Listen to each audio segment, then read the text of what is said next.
Olá, amigos do canal Redemptoris Mater. Sejam muito bem-vindos. Se é a sua primeira vez aqui, sinta-se acolhido com um caloroso abraço. É muito bom estar com vocês todos.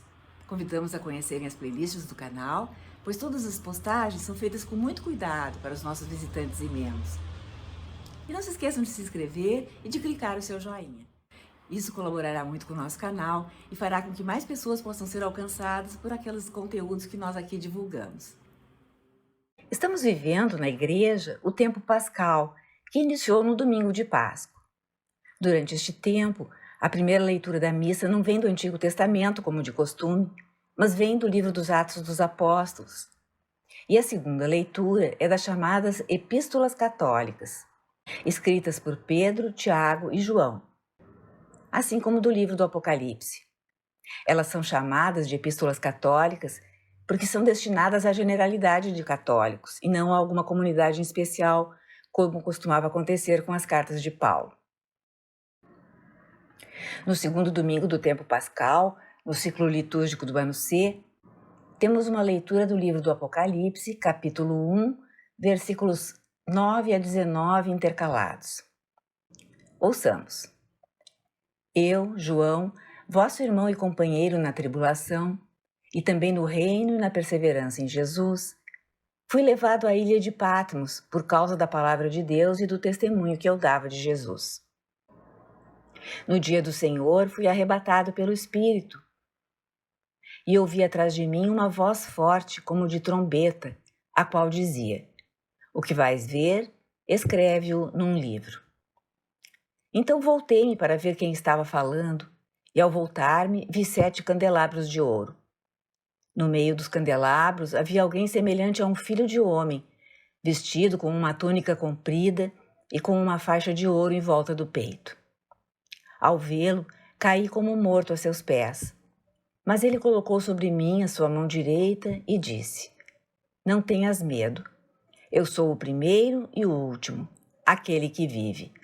Estive morto, mas agora estou vivo para sempre. Eu tenho a chave da morte e da região dos mortos. Escreve, pois, o que viste, aquilo que está acontecendo e que vai acontecer depois. O livro do Apocalipse, também conhecido como livro da Revelação, é muitas vezes motivo de temor para as pessoas, por causa das suas imagens apocalípticas e simbólicas, sendo difícil de interpretar para muitos. Queremos tentar ajudar. Nesta passagem, temos a base do livro. O apóstolo João foi preso na ilha de Patmos, sendo uma ilha um lugar mais difícil de escapar, como temos prisões hoje também. Foi mandado para lá por ser apóstolo, confessor da fé e evangelizador da primeira hora. João tem uma visão, no domingo, que coloca o contexto para todo o livro. Este é um dos relatos mais antigos a referir o domingo como o dia do Senhor. João narra que ouviu uma voz alta como uma trombeta, mandando-o escrever o que iria ver. E ele escreveu num pergaminho e mandou para 7 igrejas da Ásia Menor, que equivale mais ou menos à atual Turquia. Eram as igrejas de Éfeso, Esmirna, Pérgamo, Tiatira, Sardes, Filadélfia e Laodiceia. João foi o apóstolo que se dirigiu para a Ásia Menor e habitou em Éfeso, sendo o líder das igrejas daqueles territórios, exercendo a sua autoridade de apóstolo. Ouvindo a ordem, João se virou para ver quem lhe falava e o que ele viu. Aqui é preciso que se diga que não se podem interpretar as imagens no Apocalipse ao pé da letra, sob pena de obtermos figuras muito bizarras e enigmáticas. Elas são imagens simbólicas que representam outras realidades, que são símbolo de outras coisas. É o próprio Jesus que no versículo 20, capítulo 1, informa João do que significam as visões que está lhe dando. Ou seja, que significam algo que ultrapassa a própria visão. Jesus diz: Eis o simbolismo das 7 estrelas que viste na minha mão direita e dos 7 candelabros de ouro. As 7 estrelas são os anjos das 7 igrejas, e os 7 candelabros, as 7 igrejas. É Jesus explicando a João que o apóstolo está vendo coisas que apontam para além, sinais visíveis de algo invisível, que representam algo mais. Então, João disse que viu um candelabro com 7 lâmpadas. Nós podemos imaginar um candelabro assim, ao nosso modo. Mas um judeu daquele século que ouvisse ou lesse João, logo pensaria no candelabro, em hebraico chamado menorá, que ficava no templo. É descrito no livro do Êxodo, capítulo 25. Deus mandou os israelitas fazerem um candelabro para iluminar o lugar santo no antigo tabernáculo de Moisés e depois no templo de Salomão. A passagem diz assim: farás um candelabro de ouro puro e o farás de ouro batido, com o seu pedestal e a sua haste. Seus cálices, seus botões e suas flores formarão uma só peça com ele. Farás 7 lâmpadas que serão colocadas em cima, de maneira a alumiar a frente do candelabro. Quando João conta que viu esse candelabro de 7 braços, significa que ele percebeu estar no templo, o único lugar onde havia a menorá assim descrita. Porque nas casas a menorá tinha 8 braços. João como que se viu no templo celeste. Assim, as 7 estrelas que Jesus tem na mão representam os anjos das 7 igrejas. Abrindo um parênteses, isso testifica como já na igreja primitiva, assim como era antes no judaísmo, havia a crença de que cada povo tinha um anjo para governá-lo, assisti-lo e guardá-lo. E daí vem também a ideia para os padroeiros das paróquias e dioceses. Então as imagens pretendem revelar alguma verdade escondida sobre quem é Deus, quem Cristo é. João disse que viu o candelabro de 7 lâmpadas e no meio dele um como que filho do homem. Aquela mesma figura apontada no livro de Daniel. A figura que vinha cavalgando nas nuvens e recebeu um reino eterno. Esse filho do homem vestia uma longa veste e tinha uma faixa dourada no peito. A vestimenta do sumo sacerdote, como fora ordenado no capítulo 28 do livro do Êxodo.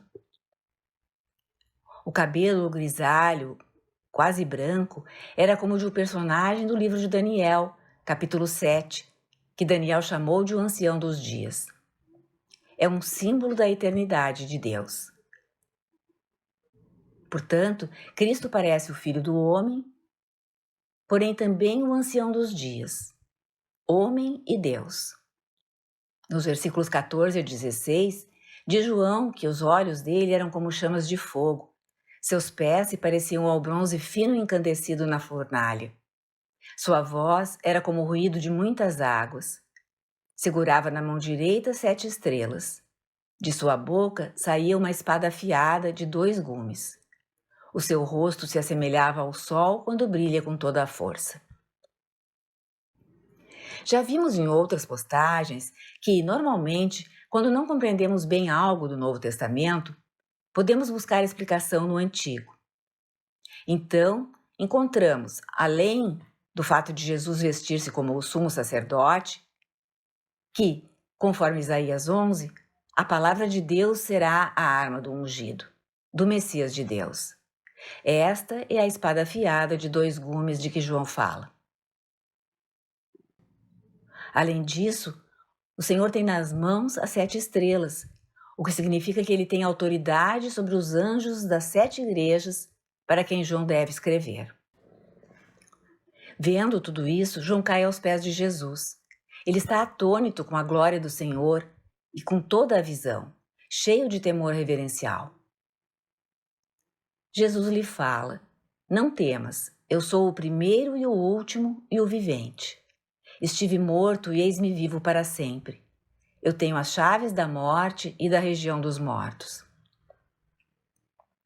Estamos celebrando o tempo pascal, a vitória de Jesus sobre a morte por sua ressurreição. Podemos entender, então, que as chaves que Jesus menciona são a sua autoridade e poder. Ele é o Senhor do universo, inclusive dos que já haviam morrido. É o Cristo vencedor. Essa foi a interpretação na tradição da Igreja. Por exemplo, São Beda, o Venerável, no 8º século, escreveu um comentário sobre o Apocalipse, um dos mais antigos comentários de um doutor da Igreja. Escreveu assim: João vê Jesus como o Filho do Homem, porque, depois de vencer a morte, o Filho do Homem subiu aos céus.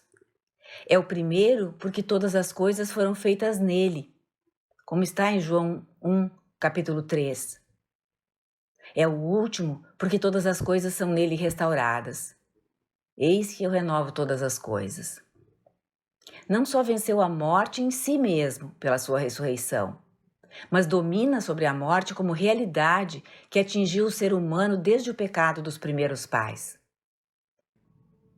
Significa que João vê não só o Cristo morto, crucificado e ressuscitado, contudo aquele que subiu aos céus e reina como Senhor de todas as coisas. Não é apenas Messias, mas o próprio Criador, e aquele em razão de quem tudo será restaurado. É o primeiro e o último, o Alfa e o Ômega. Os seres humanos temem a morte. João, prisioneiro e provavelmente pensando que ele mesmo terminaria morto, é visitado pelo Cristo glorioso, que lhe explica não ter razão para temer a morte, porque já a subjugou. É uma palavra de conforto e consolação também para nós neste tempo pascal, em que celebramos a boa nova da ressurreição. E não somente isto, mas o senhorio de Jesus Cristo sobre o céu e a terra, sobre todas as coisas.